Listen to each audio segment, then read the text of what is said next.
Inilah Injil Tuhan kita Yesus Kristus menurut Yohanes. Dimuliakanlah Tuhan. Tetapi ia berkata kepada mereka, Bapakku bekerja sampai sekarang, maka aku pun bekerja juga. Sebab itu orang-orang Yahudi lebih berusaha lagi untuk membunuhnya, bukan saja karena ia meniadakan hari Sabat, tetapi juga karena ia mengatakan bahwa Allah adalah Bapanya sendiri dan dengan demikian menyamakan dirinya dengan Allah. Maka Yesus menjawab mereka katanya, Aku berkata kepadamu, sesungguhnya anak tidak dapat mengerjakan sesuatu dari dirinya sendiri, jikalau tidak ia melihat Bapa mengerjakannya. Sebab apa yang dikerjakan Bapa, itu juga yang dikerjakan anak. Sebab Bapa mengasihi anak, dan ia menunjukkan kepadanya segala sesuatu yang dikerjakannya sendiri. Bahkan ia akan menunjukkan kepadanya pekerjaan-pekerjaan yang lebih besar lagi daripada pekerjaan-pekerjaan itu, sehingga kamu menjadi heran. Sebab sama seperti Bapa membangkitkan orang-orang mati dan menghidupkannya, demikian juga anak menghidupkan barang siapa yang dikehendakinya. Bapa tidak menghakimi siapapun, melainkan telah menyerahkan penghakiman itu seluruhnya kepada anak, supaya semua orang menghormati anak, seperti mereka menghormati Bapa. Barang siapa tidak menghormati anak, ia juga tidak menghormati Bapa yang mengutus dia.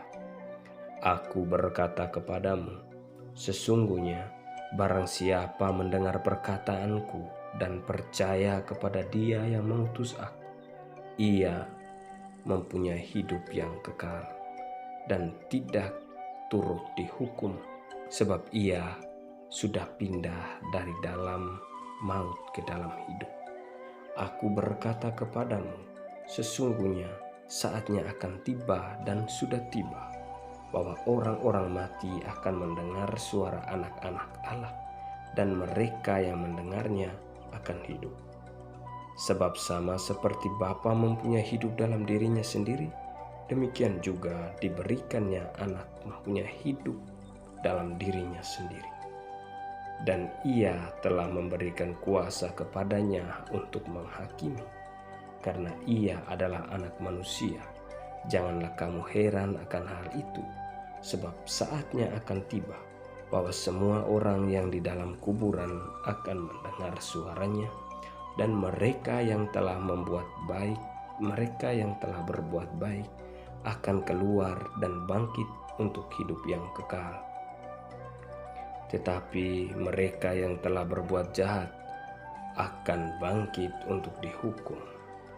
Aku tidak dapat berbuat apa-apa dari diriku sendiri. Aku menghakimi sesuai dengan apa yang aku dengar, dan penghakimanku adil, sebab aku tidak menuruti kehendakku sendiri, melainkan kehendak Dia yang mengutus aku. Demikianlah Injil Tuhan. Terpujilah Kristus. Saudara-saudaraku yang terkasih di dalam Kristus, sabda Tuhan pada hari ini mengingatkan kepada kita akan kasih-Nya yang begitu besar. Kitab Yesaya memberikan inspirasi kepada kita.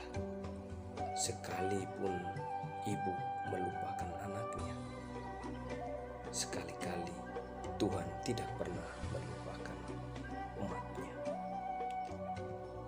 Tuhan tidak pernah melupakan kita, meskipun kita sering melupakan atau mengabaikannya. Para ibu kiranya dapat menjadi teladan dalam mengingat dan mengenangkan kebaikan dan kasih karunia Tuhan, mengingat dan mempertimbangkan pernah mengandung dan mendampingi dengan penuh kasih dan perhatian. Kasih karunia Tuhan bagi anak manusia yang dianugerahkan kepadanya. Maka dengan ini, harapan kita kepada para ibu untuk menjadi kekuatan dalam hal mengenangkan kasih karunia atau sabda-sabda Tuhan dalam keluarganya. Sebagai seluruh anggota keluarga, ingat dan senantiasa mengenangkan kasih karunia atau sabda Tuhan yang diperdengarkan kepada kita. Dalam kenyataan dapat kita lihat bahwa yang rajin hadir dalam doa bersama di lingkungan pada umumnya adalah para ibu.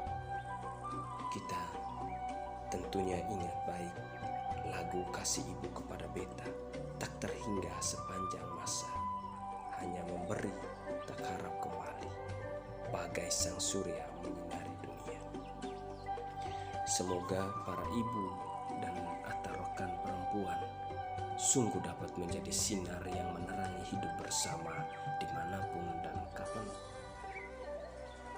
Saudara-saudara yang terkasih, dalam Injil hari ini Tuhan Yesus meminta kita untuk percaya pada kebangkitan badan.